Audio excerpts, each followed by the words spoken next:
Care on airspace 0300 hours. The mission was supposed to be a ghost run, invisible, silent. Deadly, but in a split second, silence turned into chaos.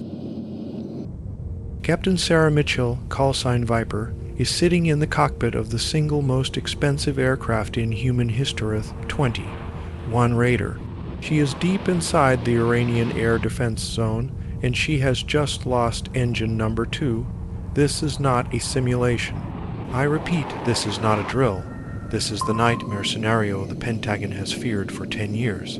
A compromised stealth bomber, piloted by a human, struggling to maintain altitude while painting a massive target on itself for every Russian, made 400 battery in the Middle East. Reports coming in from the Pentagon suggest that the aircraft suffered a catastrophic cooling failure. At 35,000 feet, Captain Mitchell had a choice: eject and become the Most High, you prisoner of war since the Vietnam War, or attempt something impossible.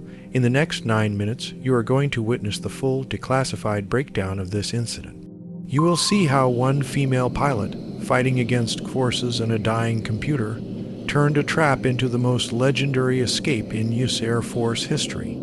Iran thought they had a lock. They were wrong. To understand why a strategic bomber was alone over Zagros Mountains, we need to look at the chessboard.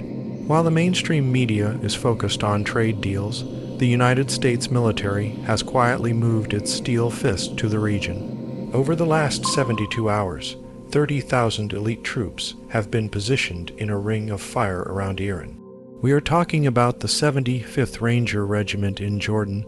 We are talking about Delta Force operators secretly arriving in Qatar. This is Operation Night Shield, following the lightning-fast capture of Nicolas Maduro in Venezuela earlier this month. The White House has pivoted.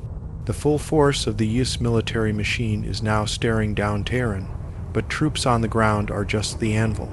The B-21 Raider is the hammer. Deployed to Diego Garcia, a remote island in the Indian Ocean, these 6th-generation aircraft were designed for one specific purpose: decapitation strikes. The ability to fly through a wall of radar, deliver a payload to a command bunker, and vanish before the enemy even knows they are dead. Captain Mitchell was one of the first pilots selected for the Raider program. A veteran with 2,000 flight hours in the 35 Lightning, she was chosen for her ability to handle high-stress environments. But nothing could prepare her for what happened on January 18th. Let's talk about the machine. The B-21 Raider is not just a plane. It is a flying computer wrapped in a classified composite material. Its radar cross-section is reportedly the size of a mosquito. Unlike the older II Spirit, the Raider uses advanced heat management systems to cool its exhaust. This makes it invisible to thermal sensors. It is designed to slip past the Russian Maids 400 and the newer S-500 Promi, the systems that protect Iran's nuclear facilities. Tehran has spent billions upgrading their air defense. Their resonance, the radars use ultra-high-frequency waves to try and detect the disturbance in the air that a stealth bomber creates. It is a game of cat and mouse. The S-400 is the flashlight, the B-21 is the shadow. On the night of the incident, Iranian operators at the Isfahan Air Defense Base noticed a flicker, just a ghost signal on their screens. It wasn't enough to fire a missile, but it was enough to make them nervous. The Islamic Revolutionary Guard Corsair Iraqi went to high alert level red. They scrambled 2 Tomcats. Yes, Iran still flies the legendary American jets from the 1970s, but they have been upgraded with Chinese avionics. They were hunting for the intruder, and that is exactly when Captain Mitchell's number 2 engine began to melt down. A stealth bomber is aerodynamically unstable. It is a flying wing. Without its flight control computers making thousands of micro adjustments per second, the plane would simply flip over and tear itself apart. At 03:15 hours, a cooling seal on the left engine failed. The exhaust temperature spiked to over 900 degrees Celsius. The stealth coating near the tail began to burn. Inside the cockpit, the master caution light screamed. Engine fire, left turbine. In a normal fighter jet, like an F-16, you would cut the fuel and glide. but the Raider relies on thrust vectoring to steer. Losing one engine means the aircraft instantly wants to spin out of control. Captain Mitchell had to fight the stick with both hands. The flight computer was screaming at her to eject. The automated voice kept repeating, "Critical failure, eject, eject," but she knew where she was. She was 40 miles south of Tehran. If she ejected, the wreckage of the B-21 would fall into Iranian hands. The secrets of use stealth technology would be lost forever to Russia and China. That was not an option. She chose the hard way. Cutting the fuel to the burning engine, Mitchell dropped the aircraft into a steep, aggressive dive. She went from 35,000 feet to just 500 feet above the Zagros Mountains in less than 90 seconds. This is a maneuver that physically hurts. The forces pushed her into the seat with 5 times the force of gravity. Her vision started to tunnel. Why dive? Because the air down low is thick. It gives the remaining engine more bite. But more importantly, she needed to hide in the ground clutter. The Iranian 14 pilots were scanning the high altitudes. Their radars were looking up. They never expected a massive bomber to be skimming the mountain peaks, flying manually in total darkness.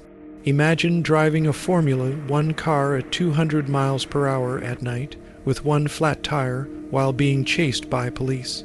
That is what Captain Mitchell was doing. She hugged the terrain, banking hard through the valleys to break the line of sight with the ground radars. The heat from her burning engine was still a beacon, but the mountains masked her signature, but she wasn't entirely alone. This is where the story gets truly sci-fi.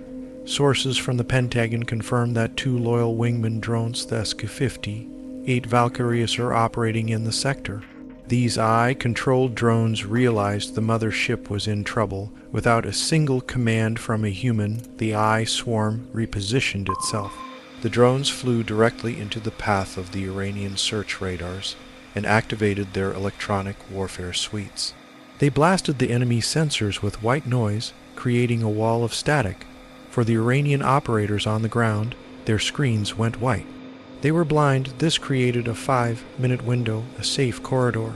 Captain Mitchell pushed the single remaining engine to 110% power, limping across the border into the safety of international airspace.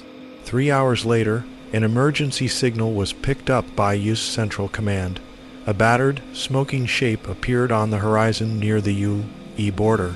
The landing was rough. With asymmetric thrust, the B-21 skidded down the runway, tires exploding, fire crews racing to douse the hot airframe. But the canopy opened. Captain Sarah Mitchell stepped out, shaken, exhausted, but alive.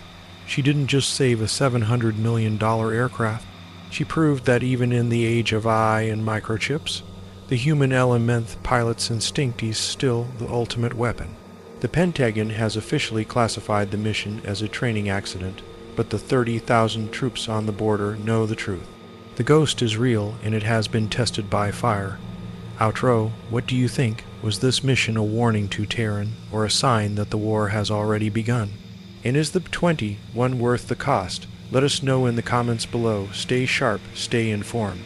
Subscribe for the next update on Operation Night Shield.